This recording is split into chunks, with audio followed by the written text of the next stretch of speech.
Section 3 of the Charter of Rights and Freedoms reads, "Every citizen of Canada has the right to vote in an election of members of the House of Commons or of a legislative assembly and to be qualified for membership therein." Simple words, but with enormous significance. It is the job of the Federal Minister of Democratic Institutions to keep faith with that charter promise, and that brings Karina Gould, the Liberal MP for Burlington, to our program. She joins us on the line from the nation's capital. And Minister, it's good to sort of meet you via satellite anyway. Nice to have you on the program. Thanks for having me. I'm delighted to be here. I do recall the previous government of Stephen Harper, on the occasion of the 30th anniversary of the Charter, basically made no plans at all to observe or celebrate that date. What's the approach you're taking? So it's now the 35th anniversary of the Charter. We've already kicked off the celebration. So I was actually in Toronto at Harvard Collegiate on Tuesday morning doing an event with some law students there to talk about the Charter and what it means for them and why it's important for us as Canadians and what rights and freedoms it ensures. And I talked about, as you mentioned, Section 3 and the right to vote and ensuring that, we are celebrating this because it's a really important document, but it's also a kind of a unique document, with a unique history in Canada that it's important for Canadians to be aware of what rights they have with their relationship with governments in this country. Well, 35 years in, you would think or you would hope that, a good swath of Canadians have a good understanding of what democratic rights are enshrined in this Charter. Based on your travels, do you think we do? I think Canadians do have an understanding of what the democratic rights are that we hold. I'm not sure that they're necessarily connecting that with the Charter and the document that we have.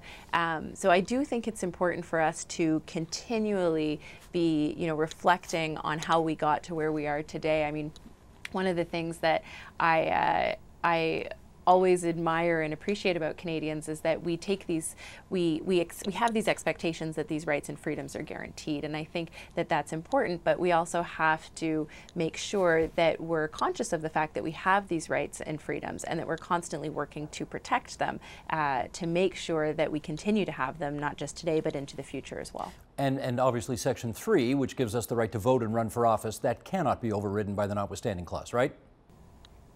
I don't believe so. Okay. Yeah. Your mission right now, I guess, as the Minister for Democratic Institutions, is to expand upon our democratic rights. You got any plans you want to share with us about that? Well, so as you're probably aware, we introduced Bill C-33 last December, which would repeal some of the less democratic parts of the previous government's Fair Elections Act. What's important about that is, expanding the franchise to Canadian citizens who live abroad. It's also about making sure that every Canadian who has the right to vote can actually vote. So it's looking at returning practices of vouching, using the voter identification card as identification at the polls. We know that there's, over 150,000 Canadians that cited not voting in the 2015 election because they didn't have proper identification. So what are the things that we can do to ensure that those who have the right to vote are indeed able to vote? So those are some of the things that we're working on and that we've presented in law, and I'm hoping that the House and Parliament will pass in the near term. Well, I would be remiss if, while having you here on the program, I didn't ask you about some of the other things that are important in your portfolio, Sure. And therefore, I want to play a little tape here just to get us started. This was a rather high-profile commitment made by your then leader, now the Prime Minister of the country, about a year and a half ago. Sheldon, roll it, please. We are committed to ensuring that the 2015 election will be the last federal election using first-past-the-post. We will ensure that electoral reform measures such as ranked ballots, proportional representation, mandatory voting, and online voting are fully and fairly studied and considered. And within 18 months of forming government, we will bring forward legislation to enact electoral reform. Well, here we are, and we all know that that's not on anymore. How come? Well, so as you know, Steve, we engaged in a really thorough and extensive and earnest effort in engaging Canadians on this file. The previous minister traveled across the country. Her and her parliamentary secretary were in every province and every territory hosting town halls on this issue. I believe, close to 200 members of parliament also held town halls in their riding.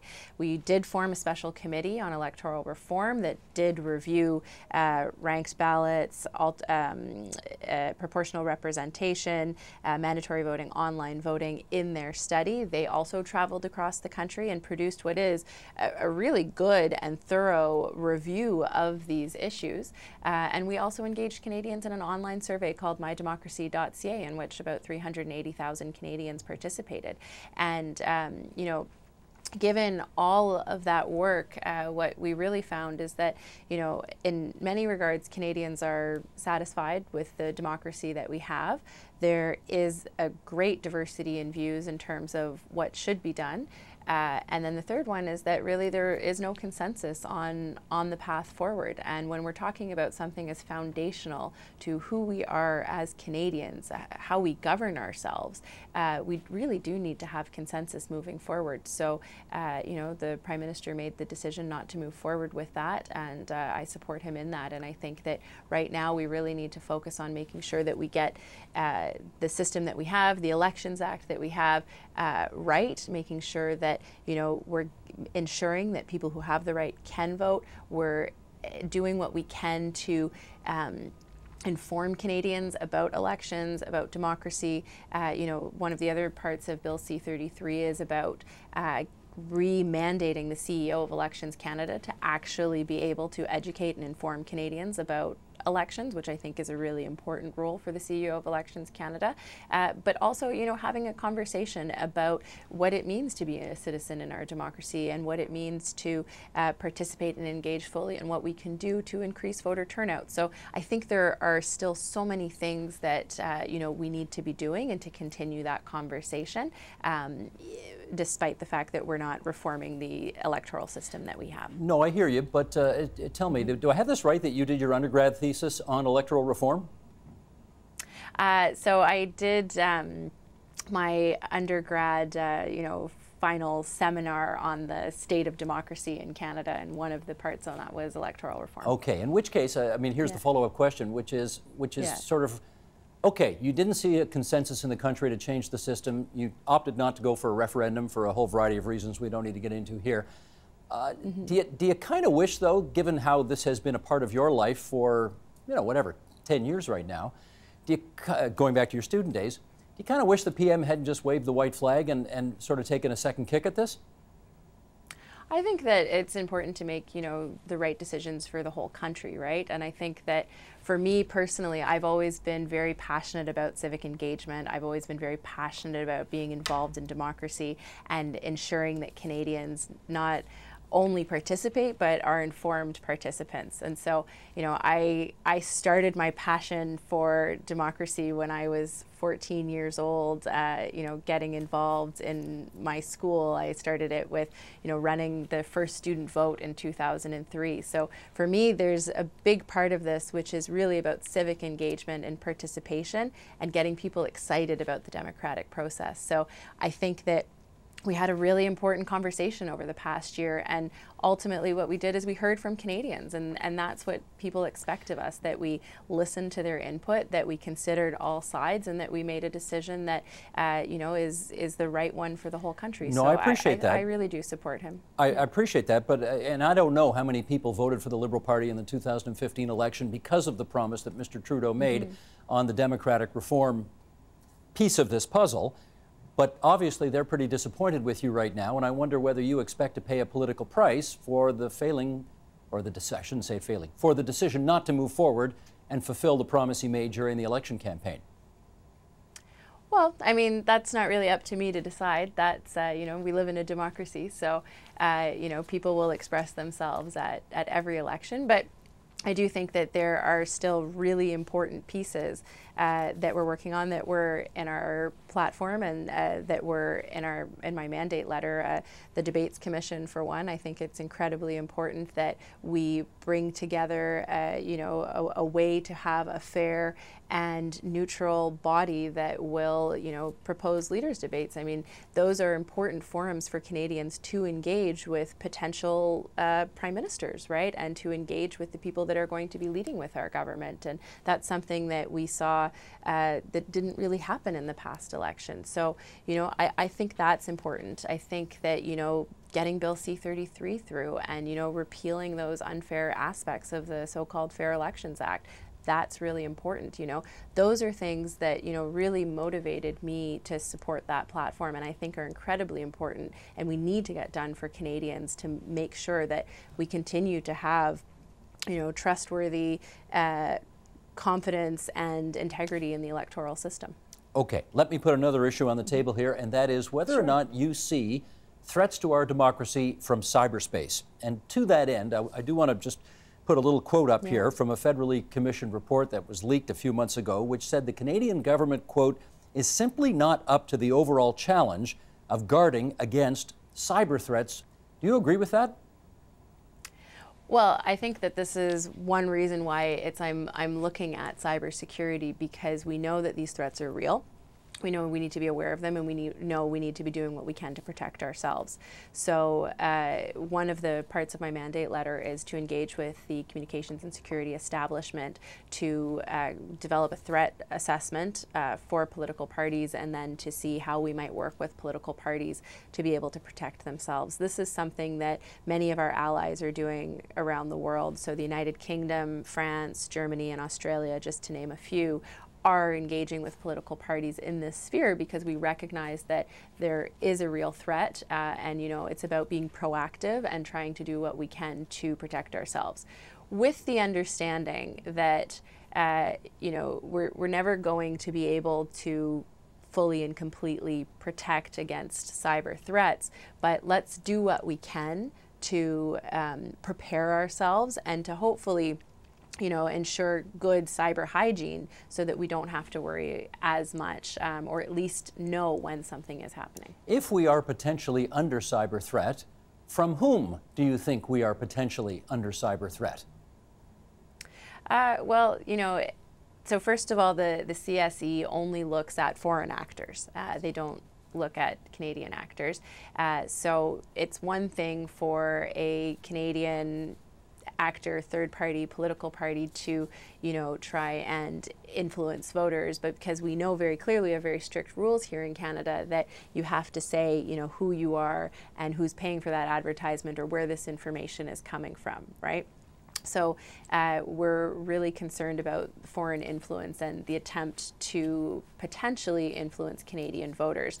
That doesn't mean that that's currently happening. It's just really, trying to prepare for something that might happen in the future. And ultimately, elections work because citizens have trust in the results, and they have trust in the processes, and they have the trust in the institutions that carry out these these civic engagements every 4 years or so. And well, let me ask the direct question if I can.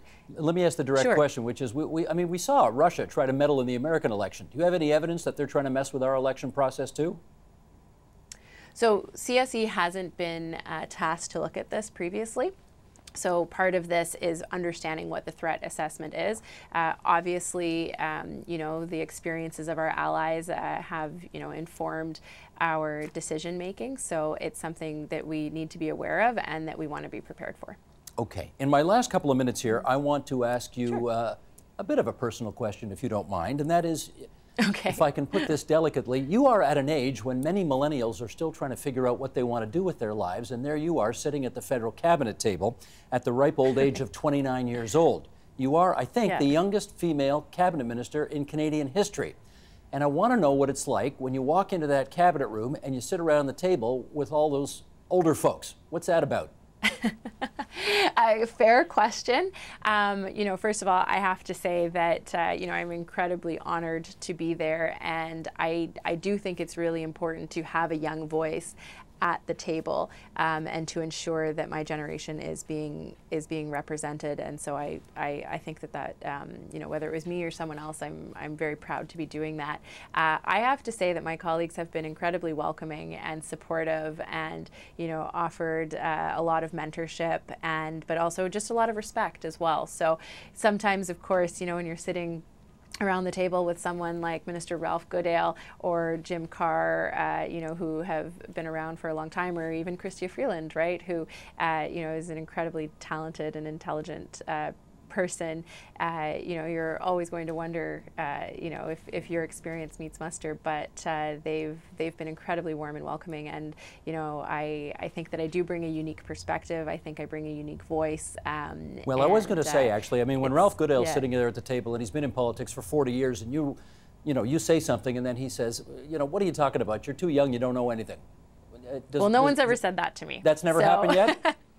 No, nobody's ever said at the cabinet table, you're too young, what do you know? So that's definitely not been the case at all. And I think what's important about our cabinet, actually, whether it was me or somebody else, is that, you know, we have gender balance, and that brings a different perspective. We have people from all across the country, but we have people from different professions and different ethnic backgrounds and different religions and different ages. You know, I mean, I might be the youngest, but there's, you know, a couple of us that are, you know, in the 29 to 35 range, right? But it's really important that we have all of those different perspectives relayed at the cabinet table, because it ensures that we're hearing from, you know, the diversity that is the country of Canada. So I'm, you know, really pleased, and you know, it's a great privilege to be able to represent that voice. But you know, I think that just adds to the richness of our decision making and the discussions that we have. Good enough. Karina Gould, it's good of you to join us on TVO tonight. Thanks so much. Thank you so much for having me. It's been a pleasure. Help TVO create a better world through the power of learning. Visit TVO.org and make a tax-deductible donation today.